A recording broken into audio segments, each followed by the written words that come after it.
So ఈ చిన్నపిల్లడు అవినాష్ రెడ్డిని ఈరోజు ఆ పోరాట యోధుడిని మళ్ళీ రంగంలోకి వదిలి ఈ అవినాష్ రెడ్డి క్రెడిబిలిటీ ఏంటో కూడా తేలిపోద్ది ఈ పులిబందల జెడ్పీటీసీ ఎలక్షన్లో ఈ దెబ్బకి. ఈ లెక్కను చూసుకుంటే ఇన్నిన్ని అరెస్టులు, ఇంత లిక్కర్ దోపిడీలు, ఇదంతా కాకుండా పులివెందులకు మనం ఏమైనా చేసామంటే ఏమీ కనిపించని దాఖలాలు.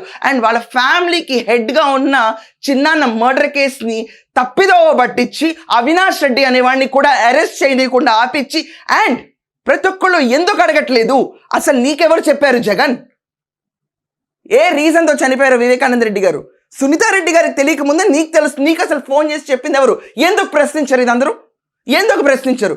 ఏమంత పెద్ద గొప్ప జగన్మోహన్ రెడ్డిని ప్రశ్నించే తప్పేంటి?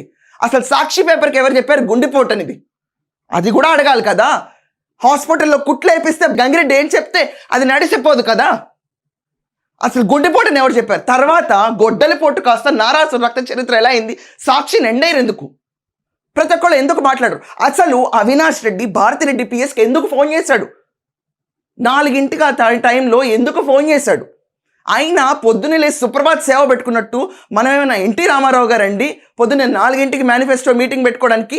ఆ మేనిఫెస్టో మీటింగ్ పెట్టిన తరుణం, ఆ టైమింగ్, ఆ టైంలో ఆయన కిందకు చిన్నానిక లేరు అన్నప్పుడు అసలు ఎందుకు లేరో వివరణ నువ్వు ఇవ్వాలి ముందు.